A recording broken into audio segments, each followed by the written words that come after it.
ಸ್ನೇಹಿತರೆ ನಮಸ್ಕಾರ. ಇವತ್ತು ನಾವು ವಿಜಯನಗರ ಸಾಮ್ರಾಜ್ಯದ ಸುವರ್ಣ ಯುಗದ ಬಗ್ಗೆ ಅಧ್ಯಯನ ಮಾಡ್ತಾ ಹೋಗೋಣ. ಅದರಲ್ಲಿ ಫಸ್ಟ್ ಕಾನ್ಸೆಪ್ಟ್ ಯಾವುದಂತ ಬಂದಾಗ ಈ ಒಂದು ಮತ್ತೆ ಇಂಪಾರ್ಟೆಂಟ್ ಆಗಿರ್ತಕ್ಕಂಥ ಒಂದು ವಿಜಯನಗರ ಸಾಮ್ರಾಜ್ಯ ಏನಿದೆ, ಇದು ಸಾಮ್ರಾಜ್ಯದ ಉದಯದ ಒಂದು ಕಥೆಯನ್ನು ನೋಡ್ತಾ ಹೋಗೋಣ. 1336 ಇದರ ಒಂದು ಕಥೆ ಅಂತ ಬಂದಾಗ ನೋಡಿ, ಮಧ್ಯಕಾಲೀನ ಭಾರತದ ಇತಿಹಾಸದಲ್ಲಿ ಸ್ಥಾಪಿತವಾದಂಥ ಪ್ರಥಮ ಹಿಂದೂ ಸಾಮ್ರಾಜ್ಯವಾದಂಥ ಬಂದಾಗ ನಮ್ಮ ವಿಜಯನಗರ ಸಾಮ್ರಾಜ್ಯ ಅಂತ ಹೇಳುವುದು ನಮಗೆ ಒಂದು ಹೆಮ್ಮೆಯ ವಿಷಯ.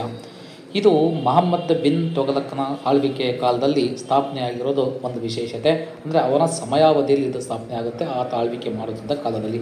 ಅದು ಹೆಂಗೆ ಸ್ಥಾಪನೆ ಆಯಿತು ಅಂತ ಬಂದಾಗ ಫಸ್ಟ್ ಪಾಯಿಂಟು, ಈ ಹರಿಹರ ಮತ್ತು ಬುಕ್ಕರಾಯರು ಕಾಕತೀಯ ವಂಶದ ಒಂದು ಸಾಮಂತರಾಗಿರ್ತಾರೆ. ಮುಂದುವರೆದು ಏನಾಗುತ್ತೆ ಅಂತ ಬಂದಾಗ ಕಾಂಪಿಲ್ಯದ ಅಭಿಯಾನ ಆಗುತ್ತೆ. ಸಮಯದಲ್ಲಿ ಸೆರೆಯಾಳಾಗಿ ದೆಹಲಿಗೆ ಅವರನ್ನು ರವಾನಿಸಲಾಗುತ್ತೆ. ಆಮೇಲೆ ಅವರನ್ನು ಇಸ್ಲಾಂ ಧರ್ಮಕ್ಕೆ ಮತಾಂತರಿಸ್ತಾರೆ. ಬಟ್ ಇಲ್ಲಿ ಕಾಂಪಿಲ್ಯ ದಂಗೆಯನ್ನು ಹತ್ತಿಕ್ಕಲು ಮರಳಿ ಇವರು ದಕ್ಷಿಣಕ್ಕೆ ಹೋಗ್ತಾರೆ. ದಕ್ಷಿಣದಲ್ಲಿ ಏನಾಗುತ್ತೆ, ಸಂತ ಮಾಧವ ವಿದ್ಯಾರಣ್ಯ ಅಂತ ಏನಾದರೆ ಇವರನ್ನು ಭೇಟಿ ಆಗ್ತಾರೆ. ಹಿಂದೂ ಧರ್ಮಕ್ಕೆ ಮರಳುವಿಕೆ ಮತ್ತು ಸಾಮ್ರಾಜ್ಯದ ಸ್ಥಾಪನೆ ಆಗುತ್ತೆ. ನೋಡಿ, ಅದ್ಭುತವಾದ ಕಾನ್ಸೆಪ್ಟ್ ಇದೆ. ಆರಂಭದಲ್ಲಿ ಹರಿಹರ ಮತ್ತು ಬುಕ್ಕರಾಯ ಕಾಕತೀಯ ವಂಶದ ಸಾಮಂತರು, ಆಮೇಲೆ ಕಾಂಪಿಲ್ಯದ ಅಭಿಯಾನದಲ್ಲಿ ಅವರು ಸೆರೆಯಾಳಾಗಿ ದೆಹಲಿಗೆ ರವಾನೆ ಆಗ್ತಾರೆ ಮತ್ತು ಇಸ್ಲಾಂ ಧರ್ಮಕ್ಕೆ ಮತಾಂತರ ಆಗ್ತಾರೆ. ಆಮೇಲೆ ಸಂತ ಮಾಧವ ವಿದ್ಯಾರಣ್ಯರವರು ಏನು ಮಾಡ್ತಾರೆ, ಹಿಂದೂ ಧರ್ಮಕ್ಕೆ ಮರಳುವಿಕೆಯಿಂದ ಸಾಮ್ರಾಜ್ಯ ಒಂದು ಸ್ಥಾಪನೆ ಆಗುತ್ತೆ. ಓಕೆ, ಇಲ್ಲಿ ರಾಜಧಾನಿಗಳ ಒಂದು ಪಯಣವನ್ನು ನೋಡ್ತಾ ಹೋಗೋಣ. ಈ ಒಂದು ವಿಜಯನಗರ ಸಾಮ್ರಾಜ್ಯದಲ್ಲಿ ರಾಜಧಾನಿಗಳ ಪಯಣ ಹೇಗಾಗಿತ್ತು ಅಂತ ಬಂದಾಗ ಅದ್ಭುತವಾದ ವಿಷಯಗಳು ನೋಡ್ತಾ ಹೋಗ್ತೀವಿ. ತುಂಗಭದ್ರಾ ನದಿಯ ತೀರದಲ್ಲಿ ಸಾಮ್ರಾಜ್ಯದ ಹೃದಯ ಅಂತ ಕರಿತೀವಿ. ಇಲ್ಲಿ ಆನೆಗೊಂದಿ ಅಂತ ಕರಿತೀವಿ. ಇದು ಮೊದಲ ರಾಜಧಾನಿ ಆಗುತ್ತೆ. ಇನ್ನು ಎರಡನೇ ರಾಜಧಾನಿ ಅಂತ ಬಂದಾಗ ಹಂಪಿ ಅಥವಾ ವಿದ್ಯಾನಗರ ಅಂತ ಕರಿತೀವಿ. ಇದು ಪ್ರಮುಖ ನಂತರ ಎರಡನೇ ರಾಜಧಾನಿ ಆಗುತ್ತೆ. ಇದು ಈಗ ವಿಜಯನಗರ ಎಂದು ನಾವು ನೆನಪಡ್ತೀವಿ. ಮೂರನೇ ರಾಜಧಾನಿ ಯಾವುದಂತ ಬಂದಾಗ ಪೆನ್ನುಗೊಂಡ ಇವರಿಗೆ ಮೂರನೇ ರಾಜಧಾನಿ ಆಯಿತು. ಇನ್ನು ನಾಲ್ಕನೇ ರಾಜಧಾನಿ ಅಂತ ಬಂದಾಗ ಚಂದ್ರಗಿರಿ ಅಂತಿಮವಾಗಿ ಇವರಿಗೆ ರಾಜಧಾನಿ ಆಗುತ್ತೆ. ಪ್ರಮುಖವಾಗಿ 4 ರಾಜಧಾನಿಗಳನ್ನು ನೋಡ್ತೀವಿ. ಈಗ 4 ರಾಜ್ಯವಂಶಗಳ ಆಳ್ವಿಕೆ ಬಗ್ಗೆ ನೋಡೋದಾದರೆ 1336ರಿಂದ 1605ರವರೆಗೆ 1650ರವರೆಗೆ ಏನು ಈ ಒಂದು ವಿಜಯನಗರ ಸಾಮ್ರಾಜ್ಯ ಇತ್ತು. ಅದರಲ್ಲಿ ಸಂಗಮ, ಸಾಳುವ, ತುಳು ಮತ್ತು ಅರವೀಡು ವಂಶಗಳು. ಸಂಗಮ ಕಾಲ ಏನಿದೆ 1336ರಿಂದ 1485 ಅತಿ ಹೆಚ್ಚು ಕಾಲ ಆಳ್ವಿಕೆ ಮಾಡಿದಂಥ ಒಂದು ಕಾಲ ಸಂಗಮ ಕಾಲ. ಇನ್ನು ಸಾಳುವ ಅಂತ ಬಂದಾಗ 1485ರಿಂದ 1505ರಲ್ಲಿ ಅತಿ ಕಡಿಮೆ ಆಳ್ವಿಕೆ ಮಾಡಿದಂಥ ಕಾಲ, ಅದು ಸಾಳುವ ಕಾಲ ಅಂತ ಕರಿತೀವಿ. ಇನ್ನು ತುಳು ವಂಶ 1515ರಿಂದ 1570, ಅರವೀಡು ವಂಶ 1570ರಿಂದ 1650 ಅಂತೇಳಿ ನಾವು ಕರಿತಾ ಹೋಗ್ತೀವಿ. ಈಗ ಮತ್ತೆ ಇದಾದ್ಮೇಲೆ ಬರುವಂಥದ್ದು ನಾವು ಸಂಗಮ ವಂಶದ ಆರಂಭದ ಬಗ್ಗೆ ಇತಿಹಾಸ ನೋಡೋಣ. ಸ್ನೇಹಿತರೆ, ಈ ಸಂಗಮ ಹರಿಹರ ಮತ್ತು ಬುಕ್ಕರಾಯರು ತಮ್ಮ ತಂದೆ ಸಂಗಮನ ಹೆಸರಿನಲ್ಲಿ ಈ ವಂಶವನ್ನು ಸ್ಥಾಪನೆ ಮಾಡ್ತಾರೆ. ಅದಾದಮೇಲೆ ಏನಾಗುತ್ತೆ ಅಂತ ಬಂದಾಗ ಪ್ರಮುಖವಾಗಿ ನಾವು ಕೆಲವೊಂದು ಕಾನ್ಸೆಪ್ಟ್ ನೋಡ್ತಾ ಹೋಗ್ತೀವಿ. ಏನಂತ ಬಂದಾಗ ಮತ್ತೆ ಇಲ್ಲಿ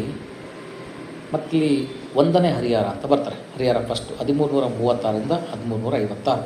ಇದನ್ನ ಕಾನ್ಸೆಪ್ಟ್ ಏನು, ಇದನಿಗೆ ಬಿರುದೇನಿದೆ, ವೇದ ಪ್ರತಿಷ್ಠಾಪಕ ಅಂತ ಇದೆ. ಅಂದರೆ ಫೌಂಡರ್ ಆಫ್ ದ ವೇದಾಸ್ ಅಂತ ಕರಿತೀವಿ. ಇನ್ನು ರಾಜಧಾನಿ ಯಾವುದು, ಆರಂಭದಲ್ಲಿ ಆನೆಗೊಂದಿ ಇವರಿಗೆ ರಾಜಧಾನಿಯಾಗಿತ್ತು. ಆಳ್ವಿಕೆ 17 ವರ್ಷಗಳ ನಂತರ ವಿಜಯನಗರಕ್ಕೆ ಇದು ಸ್ಥಳಾಂತರ ಆಗುತ್ತೆ. ನೆಕ್ಸ್ಟು ಇಂಪಾರ್ಟೆಂಟ್ ಅಂತ ಬಂದಾಗ ಈ 1346ರಲ್ಲಿ ಒಂದು ಘಟನೆ ಆಗುತ್ತೆ. ಹೊಯ್ಸಳರ ಸಾಮ್ರಾಜ್ಯದ ಪತನ ಆಗುತ್ತೆ. 1346ರಲ್ಲಿ ಹೊಯ್ಸಳರ ವಂಶವನ್ನು ಸೋಲಿಸಿ 3ನೇ ವೀರಬಲ್ಲಾಳನನ್ನು ಇಲ್ಲಿ ಮಣಿಸಲಾಯಿತು. ಅಂದರೆ ಹೊಯ್ಸಳ ವಂಶದ ಹಿನ್ನೆಲೆ ಬಗ್ಗೆ ಮಾತಾಡೋದಾದರೆ ಆಳ್ವಿಕೆ 317 ವರ್ಷ. ಸ್ಥಾಪಕ ಬಂದ ನೃಪಕಾಮ, ರಾಜಧಾನಿ ಬೇಲೂರು ಮತ್ತು ಹಳೆಬೀಡು, ಮುಖ್ಯ ನಗರ ದ್ವಾರಸಮುದ್ರ ಆಗಿತ್ತು. ಇಲ್ಲಿ ನಾವು ವಿಜಯನಗರ ಸಾಮ್ರಾಜ್ಯದಲ್ಲಿ ಮಾತಾಡೋದಾದರೆ 1ನೇ ಬುಕ್ಕನ ಬಗ್ಗೆ ನೋಡ್ತೀವಿ. 1356ರಿಂದ 1337 1ನೇ ಬುಕ್ಕ. ಹಾಗೆ ಇದನ್ನ ಬಿರುದುಗಳೇನು, 3 ಸಮುದ್ರಗಳ ಒಡೆಯ, ಲಾರ್ಡ್ ಆಫ್ 3 ಸೀಸ್ ಅಂತ ಕರ್ಕೊಳ್ತೀವಿ. ವೇದ ಮಾರ್ಗ ಪ್ರತಿಷ್ಠಾಪಕ ಅಂತ ಕರ್ಕೊಳ್ತೀವಿ. ವೈದಿಕ ಧರ್ಮದ ಪ್ರೋತ್ಸಾಹಕ್ಕಾಗಿ ಈತನಿಗೆ ಈ ಥರ ಟೈಟಲ್ ಕೊಡ್ತೀವಿ. ಮತ್ತು ಇನ್ನೊಬ್ಬ ಮಧುರೈ ಅಂತ ಬಂದಾಗ ವಶಪಡಿಸಿಕೊಂಡ ವಿಜಯನಗರ ಸಾಮ್ರಾಜ್ಯದಲ್ಲಿ ಈತ ವಿಲೀನವನ್ನು ಮಾಡ್ಕೊಳ್ತಾನೆ, ಮಧುರೈಯನ್ನು 1ನೇ ಬುಕ್ಕ. ನೆಕ್ಸ್ಟ್ ಏನಾಗುತ್ತೆ ಅಂತ ಬಂದಾಗ ಬಹುಮನಿ ಸಂಘರ್ಷ ಆಗುತ್ತೆ ಮತ್ತು ರಾಯಚೂರಲ್ಲಿ ದೋವಾ ಕಾನ್ಸೆಪ್ಟ್ ಇದೆ. ನೋಡಿ, ಬಹುಮನಿ ರಾಜ್ಯದೊಂದಿಗೆ ನಿರಂತರವಾದ ಹೋರಾಟ ನಡೀತಾ ಇರುತ್ತೆ ವಿಜಯನಗರದವರಿಗೆ. ಹಾಗಾಗಿ ರಾಯಚೂರು ಅನ್ನೋದು ದೋವಾ ಪ್ರದೇಶ ಅಂತ ಕರ್ಕೊಂಡು ಹೋಗ್ತೀವಿ. ಇಲ್ಲಿ ವಿಜಯನಗರ ಅನ್ನೋದು ವಿಜಯ ಏನಿದೆ 1368ರಲ್ಲಿ ಮಹಮ್ಮದ್ ಶಹ ಸೋಲಾಗುತ್ತೆ. ಅತ್ಯಮೂಲ್ಯವಾದ ರಾಯಚೂರು ದೋವಾ ವಶ ಆಗುತ್ತೆ ಮೈಸೂರಿಗೆ. ಇನ್ನು ಐತಿಹಾಸಿಕ ಮೈಲುಗಲ್ಲು ಅಂದರೆ ಅದೋನಿ ಕದನ ಅಂತ ಏನಿದೆ, ಮುದ್ಗಲ್ ಕೋಟೆ ಅಂತ ಕರ್ಕೊಳ್ತೀವಿ. ಭಾರತದಲ್ಲಿ ಮೊಟ್ಟ ಮೊದಲಿಗೆ ಸಿಡಿಮದ್ದನ್ನು ಬಳಕೆ ಮಾಡಿರ್ತಕ್ಕಂಥ ಕದನ ಯಾವುದಂದರೆ ಅದೋನಿ ಕದನ ಅಥವಾ ಮುದ್ಗಲ್ ಕೋಟೆಯಲ್ಲಿ ಆದಂಥ ಕದನವನ್ನು, ಇದು ಭಾರತದ ಮೊಟ್ಟ ಮೊದಲ ಬಾರಿಗೆ ಸಿಡಿಮದ್ದನ್ನು ಬಳಕೆ ಮಾಡಿರ್ತಕ್ಕಂಥ ಒಂದು ಕದನ ಅಂತ ಕರ್ಕೊಳ್ತೀವಿ. ನೋಡಿ, ಇಂಪಾರ್ಟೆಂಟ್ ಅಂತ ಬಂದಾಗ ಈ ಹರಿಹರ ಸೆಕೆಂಡ್ ಎರಡನೇ ಹರಿಹರ 1337ರಿಂದ 1404 ಇದನ್ನ ಕಾನ್ಸೆಪ್ಟನ್ನು ನೋಡ್ಕೊಳ್ತೀವಿ. ನೋಡಿರಿ, ಒಂದನೇ ಬುಕ್ಕ ಈತನ ಮಗ ಈತ ಪುತ್ರ, ಬಿರುದು ಮಹಾರಾಜಾಧಿರಾಜ ಅಂತ ಕರ್ಕೊಳ್ತೀವಿ. ಇದನ್ನ ಸೇನಾ ಸಾಧನೆ ಅಂತ ಬಂದಾಗ ಎರಡನೇ ಮಹಮ್ಮದ್ ಶಾನನ್ನು ಸೋಲಿಸ್ತಾನೆ ಮತ್ತು ಗೋವಾ ಮತ್ತು ದಾಬೋಲವನ್ನು ಈತ ವಶಪಡಿಸ್ಕೊಳ್ತಾನೆ. ಇನ್ನು ಪಾಂಡಿತ್ಯ ಅಂತ ಬಂದಾಗ ಆಸ್ಥಾನದ ವಿದ್ವಾಂಸ ಮಾಧವಾಚಾರ್ಯ ಕೃತಿ ಸುದರ್ಶನ ಸಂಗ್ರಹವನ್ನು ಕಾಲಕ್ಕೆ ರಚನೆ ಮಾಡಲಾಗುತ್ತೆ. ಸ್ನೇಹಿತರೆ, ಮತ್ತೆ ಏನಂತ ಬಂದಾಗ ಅಲ್ಪಕಾಲಿಕ ಆಳ್ವಿಕೆಗಳ ಬಗ್ಗೆ ಮಾತಾಡ್ತೀವಿ. ನೋಡಿರಿ, 1404ರಿಂದ 1405ರಲ್ಲಿ ವಿರೂಪಾಕ್ಷನ ಒಂದು ಆಳ್ವಿಕೆ ಬರುತ್ತೆ.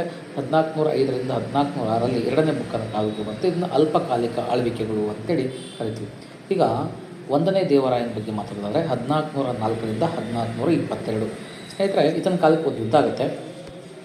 ಫಿರೋಜ್ ಶಹ ಬಹುಮನಿ ಜೊತೆ ಅಕ್ಕ ಸಾಲಿಗನ ಮಗಳ ಯುದ್ಧ ಅಂತ ಕರ್ಕೊಳ್ತೀವಿ. ಅಂದರೆ ಸನ್ ಆಫ್ ಡಾಟರ್ಸ್ ವಾರ್ ಅಂತ ಕರ್ಕೊಳ್ತೀವಿ. ಆರಂಭದಲ್ಲಿ ಸೋಲಾಗುತ್ತೆ.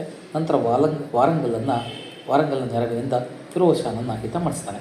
ಇನ್ನು ವಿದೇಶಿ ಭೇಟಿ ಅಂತ ಬಂದಾಗ ಇಟಲಿಯ ಪ್ರವಾಸಿ ನಿಕೋಲಸ್ ಕಾಂಟಿ ಈತನ ಕಾಲಕ್ಕೆ ಭೇಟಿ ಕೊಡ್ತಾನೆ.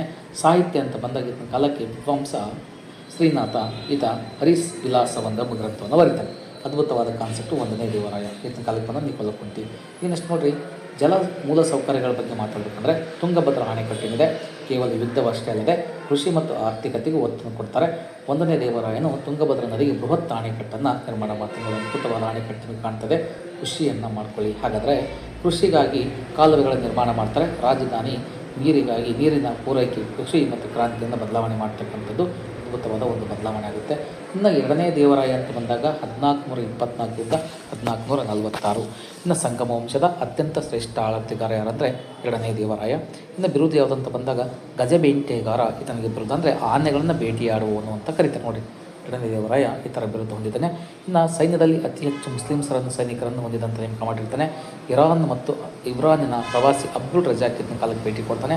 ಸ್ವತಃ ಕವಿ ಹೋದು ಮಹಾನಾಟಕ ಸುಧಾನಿಧಿ ಎಂಬ ಗ್ರಂಥಗಳನ್ನು ಈತ ರಚನೆ ಮಾಡ್ತಾನೆ. ಈ ವಂಶದ ಅಂತಿಮ ಶಾಸಕ ಅಂತ ಬಂದಾಗ ಪ್ರೌಢರಾಯ ಅಂತ ಕರ್ಕೊಳ್ತೀವಿ.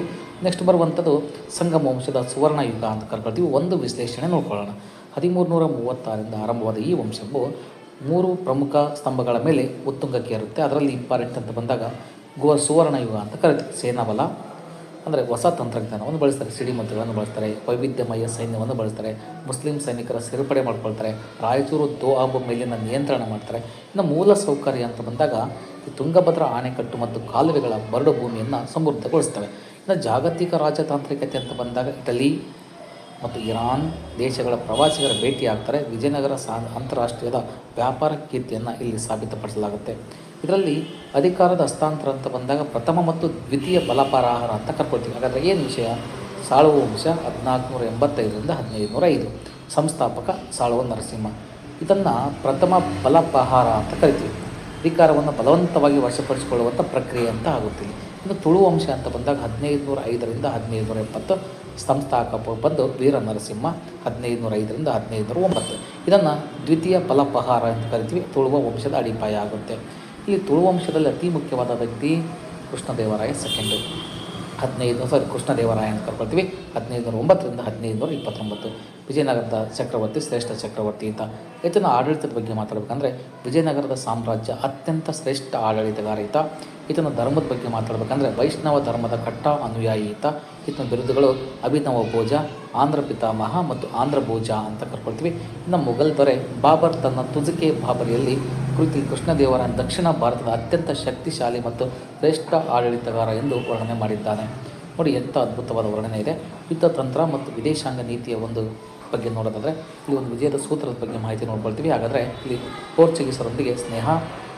ಉದ್ದೇಶ ಯುದ್ಧಕ್ಕಾಗಿ ಉತ್ತಮ ತಳಿಯ ಅರೇಬಿಕ್ ಪೋರ್ಚುಗೀಸ್ ಪ್ರವಾಸಿಗ 1ನೇ ಬಾರ್ಬೋಸಾ ಮತ್ತು ಡೊಮಿಂಗೋ ಪಯಾಸ್ ಆಸ್ಥಾನಕ್ಕೆ ಭೇಟಿ ನೀಡ್ತಾರೆ.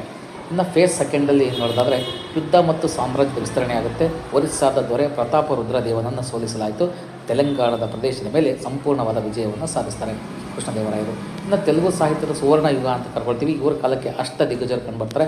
ಇಂಪಾರ್ಟೆಂಟ್ ತೆನಾಲಿ ರಾಮಕೃಷ್ಣ ಹಾಸ್ಯ ಮತ್ತು ಜ್ಞಾನದ ಸಂಕೇತ ಅಂತ ಕರಿತೀವಿ. ಪಾಂಡುರಂಗ ಮಹಾತ್ಮೆ ಕೃತಿಯ ರಚನೆಯನ್ನು ಮಾಡ್ತಾರೆ.